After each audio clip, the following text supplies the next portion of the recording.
Assalamualaikum warahmatullahi wabarakatuh. Kami dari kelompok 1 Manajemen Biaya ingin mempresentasikan biaya produksi proses costing UMKM Cakwe dan Cireng.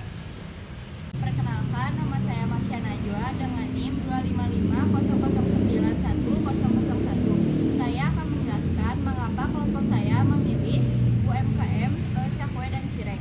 Latar belakang, UMKM memiliki peran penting dalam meningkatkan perekonomian masyarakat Indonesia.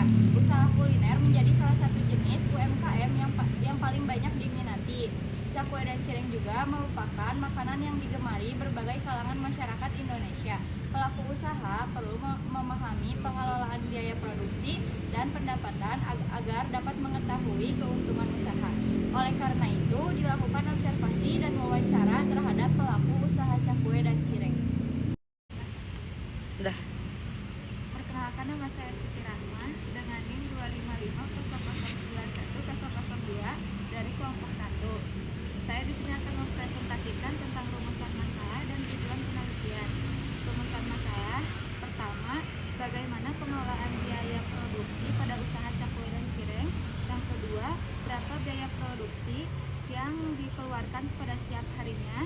Yang ketiga, bagaimana pendapatan yang diperoleh dari usaha tersebut dan apa saja kendala yang dihadapi pelaku usaha. Tujuan penelitian yaitu mengetahui pengelolaan biaya produksi usaha, menganalisis biaya produksi harian, mengetahui pendapatan usaha, serta mengetahui kendala dan solusi utama usaha. Perkenalkan, nama saya Edin Fahmiananta dengan NIM 25500091003. Landasan teori. Pengertian UMKM itu ada dua. UMKM adalah usaha produktif yang dimiliki perorangan atau badan usaha skala kecil hingga menengah. Yang kedua, UMKM berperan dalam meningkatkan ekonomi masyarakat dan membuka lapangan pekerjaan. Yang kedua itu ada biaya produksi. Biaya produksi terbagi menjadi tiga, yaitu biaya bahan baku, biaya tenaga kerja, dan biaya overhead seperti gas, listrik, dan kemasan.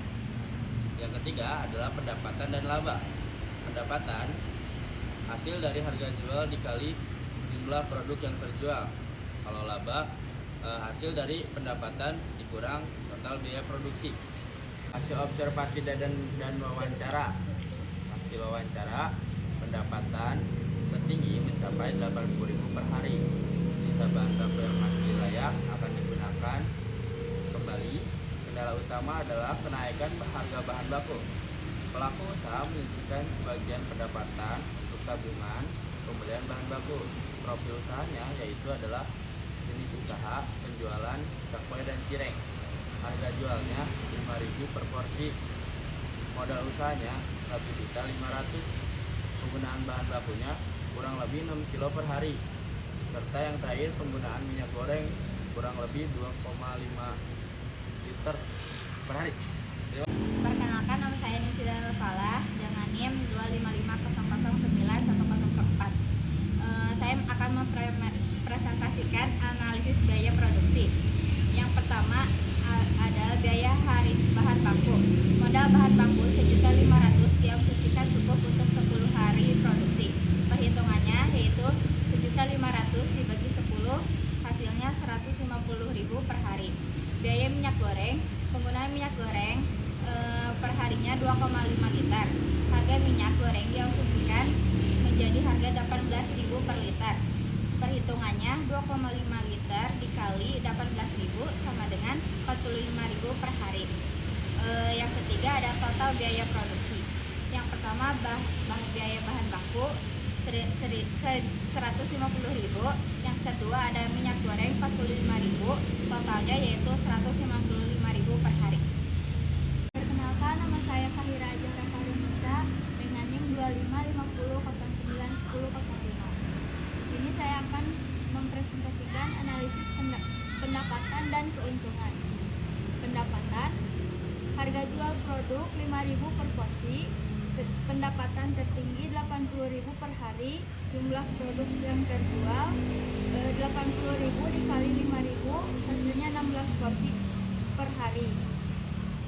Lalu analisis keuntungan, rumus rumusnya laba sama dengan pendapatan dikurangi total biaya, dan perhitungannya 80.000 dikurangi 195.000 hasilnya 115.000.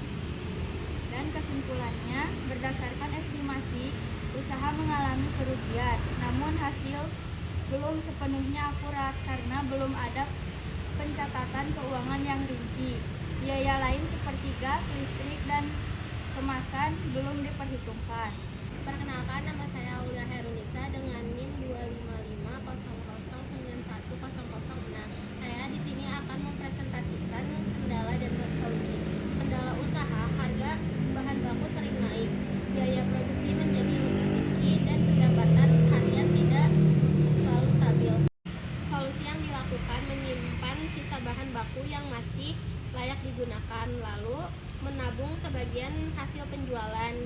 Yang ketiga adalah membeli bahan baku secara bertahap dan mengurangi pemborosan saat produksi. Kesimpulannya ini, usaha cakwe dan cireng memiliki peluang usaha yang baik.